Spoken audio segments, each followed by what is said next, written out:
Hey, what's up guys? This is Anthony from Anthony's Customs, and for this review, we are looking at the robot Damashii Pacific Rim Uprising GIPSY Avenger figure, which comes in at a surprisingly low price point for a robot Damashii figure, which left many people wondering what kind of figure is this going to be. I erred on the side of optimism and assumed that they were just giving us a lower price point, but still making your standard robot Damashii type of figure.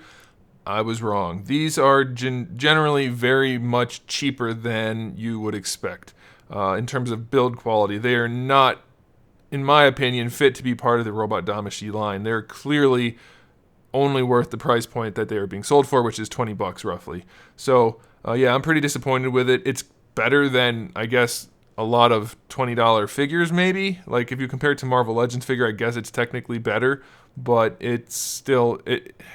Having the robot Damashii brand on there, I think, is really just a cheap ploy to make sales, because they are not anywhere near the level of robot Damashii that I think many people are expecting. So let's go ahead and get it off the stand and take a closer look. This guy stands almost exactly 7 inches to the top of his head, which makes him just shy of 18 centimeters. And as you can see, it does have a nice level of finish, I guess. There's no like weathering or anything like that, but it does have decent paint work. You can see around the chest, we have a little bit of red lining there. The silver's done well enough. We do have the translucent orange plastic in there, which looks pretty good. There is some numbering throughout the figure. I mean, it's like I said, it's not a bad figure at all. It just doesn't really stand up to the robot Damashii branding, which I think is just unfortunate. I mean, they were clearly going for a different market with this line of figures. The fact that they were meant to hang on a peg, they were being sold at Toys R Us. I doubt that's a decision they're pleased with at this point. But you know, it's clearly meant for a different type of collector than those who traditionally collect robot Damashii, and that's okay. It's fine. I really need to make it clear that these are not on par with your average robot Damashii figure, and you'll see as we go through it. But first, let's talk about accessories.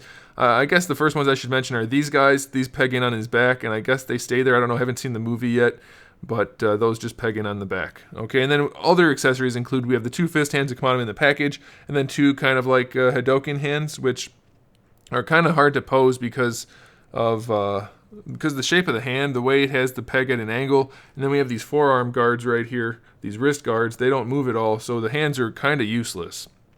We do have his left hand, or interchangeable forearm, that has the sword on there, which is painted well enough. And then we have the right arm, which has his, I don't know, buster, whatever you want to call that, which has the translucent blue plastic, which looks okay. It's nothing impressive, but it's definitely done well enough. Well enough is kind of the theme here. Nothing is particularly impressive. The sculpt is mostly pretty hard edge, pretty clean, nothing too muddy looking, so that's good. Now here's the thing that bothers me about this figure, because so far you're probably thinking, well, looks okay, I don't understand the problem. This is the problem. The articulation on this guy is pretty low end, pretty not good. The head is on a basic ball peg, which is good enough for the head. I think that's okay. You can rotate it around well enough. It doesn't lean down too far. It doesn't lean up too far. It does lean side to side a little bit, and then you can rotate it, and that's okay. These guys aren't ninjas, okay? They're giant, humongous robots, so I guess that's okay. The shoulder pads are on a ball peg connected on top of the bicep, but the problem we have here is the way the arm is connected. We just have a ball peg in there. It doesn't have like a big socket or anything for it to move around in. You can see the peg is almost the exact same size as the ball, and there's no room there on the socket either. And so you end up with almost no range of motion for the shoulder. All you get is your standard swivel. That's pretty much it. It's very limited. Then you do have a ball peg for the outside part of the shoulder as well, but you can only raise the arm up this much. So it's very limited again, and this basically, the articulation is just to keep it from breaking. So you have your bicep swivel, and that's about it. I mean, you don't really get to pose this guy very much at all. You can combine the two and get some posing, but that ball peg design is just not well executed. What you're going to have to do is rotate the whole thing around and then kind of manipulate it, because you can see obviously there's an opening in the socket. You can kind of manipulate it that way a little bit. The arm falls off sometimes. But then even when you do that, the other ball peg on the other end by the bicep swivel prevents you from doing anything with it. So it's just a very poorly implemented, honestly poorly conceived design. It's not great at all. Bicep swivel does work fine. You have a double jointed elbow. I'll put this back on so you can see that. So the elbow's okay, I guess. It's pretty detached looking. Not like, I don't get why the hinge, look how high up the hinge is. You can see the rivet right there. It's all the way up there rather than down here where the hinge is on the arm. That hinge should be way lower. That way when you move the arm up, look at that. It's swinging the entire arm all the way around. That is such a terrible design. Totally dislocates the arm. Awful, awful design. But they did it to make this easier. They really didn't need to do that. You could have easily just had the rivet down here and it could have rotated much more naturally. Terrible, terrible design. And then you have a double ball peg for the wrist, which actually does have decent range. But like I mentioned, these guards right here get in the way completely of the other arm, or the other hand, which I'll show you real quick. Since we're here, we might as well. So you pop this hand on, and it's just kind of like, how are you supposed to pose that hand effectively? It's just weird. I don't know. The whole thing is just kind of like half-assed. And I kind of get the feeling that's what the movie's going to be, but I haven't seen it yet, so I can't say. For the torso articulation, it feels like a single ball peg, and it leans forward and back just a little bit, side to side just a tiny bit, and then you get your rotation, but you have to swing it up and down as you go, otherwise it bumps. So pretty basic. Lower torso articulation happens down here within this giant diaper of his crotch. This whole thing is on a big ball peg, so you can move that all the way around, which ends up becoming a total pain in the butt as you're posing, because it almost never lines up, and it doesn't really afford much help, so it's kind of weird. And then for the hips, we have this weird ball peg and socket combination, which is actually fairly standard.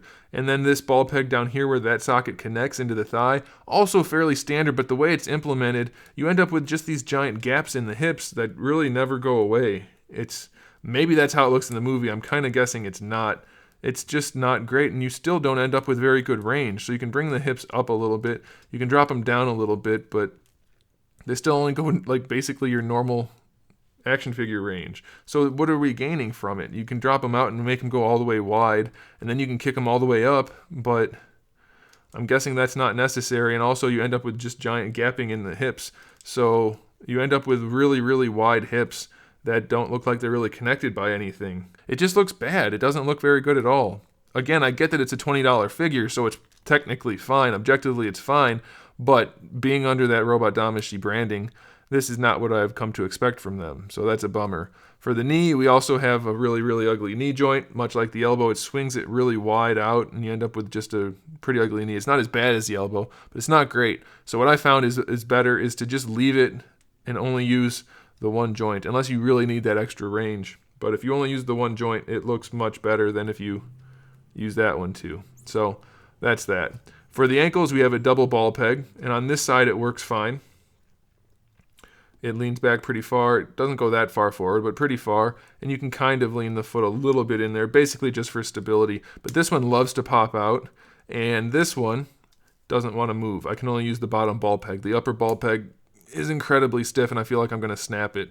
So really, really basic ankle articulation. So ultimately, is it worth 20 bucks? Yes. I think they are technically worth 20 bucks. Objectively, yes. Are they worth buying? Honestly, I don't know. They're definitely a cleaner sculpt than, from what I can tell, the diamond figures are going to look like. But I don't know, guys. If you were expecting anything high-end from this, it's just really not. It's going to be very hard to pose, and since there's no wash or weathering or anything on it, it doesn't really impress me in any way. So maybe some people are going to like them, maybe they're not. For me, it's like I have zero interest in buying any of the other ones after seeing this one. And honestly, I'll probably give this away on Patreon because I don't care anymore about having this. And the movie, I'm guessing, isn't going to impress me either. So it's just like I miss the heart that went into the first movie and the first batch of figures. Even though NECA didn't end up getting to keep that license, I feel like they at least wanted to make them rather than we're just making something to make something, which is what this feels like. So there it is, guys. You guys can decide for yourself if you want to get them. Personally, I wouldn't recommend it, but objectively, they're worth the money, so it's up to you. Thanks for watching, guys. Make sure you subscribe to the channel. I have new videos up every single day. We talk about action figures, movies, TV shows, video games, all kinds of fun stuff, so make sure you come back for that. Give the video a thumbs up if you liked it, and in the meantime, keep collecting.